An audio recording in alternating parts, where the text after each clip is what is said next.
जय श्री कृष्णा दोस्तों। मैं विनीता आज आपके लिए एक बहुत ही अच्छी सी कहानी लेके आई हूँ।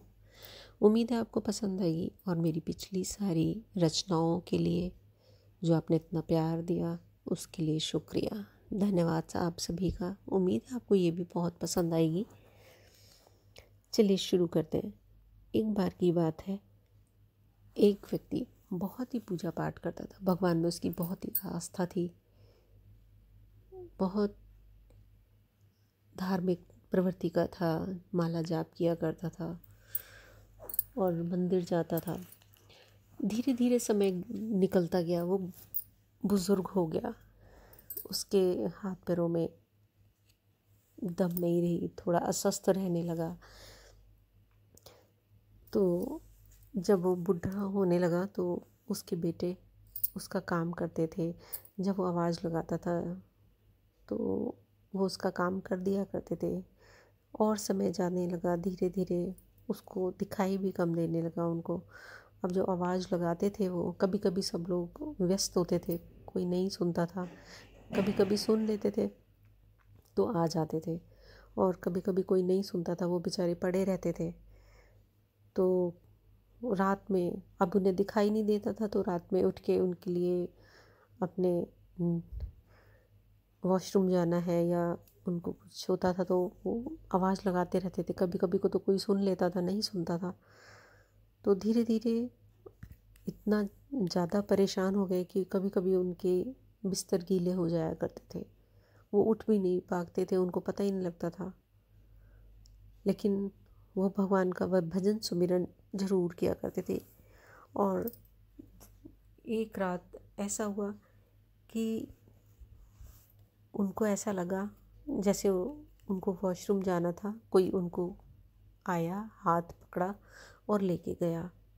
और धीरे धीरे ये रोज़ का नियम हो गया कि कोई आता उनको लेके जाता, कोई आता और उनको लेके जाता। काफ़ी समय हो गया तो उन्होंने एक बार उससे पूछा कि तुम कौन हो।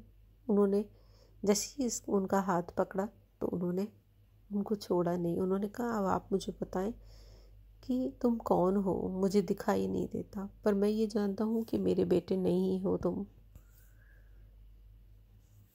क्योंकि मैं जानता हूँ मेरे बेटे इतनी रात को नहीं आएंगे। मैं पहले तो इतनी आवाज़ लगाया करता था, कोई नहीं सुनता था, अब मेरे एक आवाज़ लगाने पे कैसे तुम आ जाते हो। तो उन्होंने कहा अच्छा। तो उन्होंने अपना उस अंधेरे में एक अलौकिक सा उजाला हुआ और भगवान का रूप उन्हें दिखाई दिया, जो बुज़ुर्ग थे। तो वो रोने लगे, वो कहने लगे हे प्रभु, आपने तो मुझे कर्जदार बना दिया, आप मुझे निवृत्त कराने के लिए ले जाते थे, इससे अच्छा तो आप मुझे मुक्ति दे देते। जब आप मेरे इतना काम कर रहे थे तो इससे अच्छा तो आपके हाथ में है, आप मुझे मुक्ति दे सकते थे।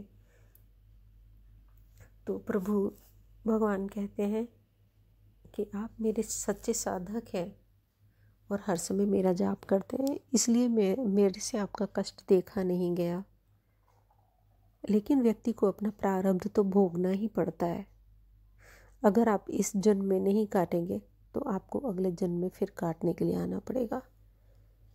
और मैं नहीं चाहता कि आपको अगला जन्म फिर से लेना पड़े, मैं आपको मुक्ति देना चाहता हूँ। तो प्रभु कहते हैं कि प्रारब्ध 3 प्रकार के होते हैं, मंद, तीव्र और तीव्रतम। मंद प्रारब्ध मेरा नाम लेने से कट जाता है।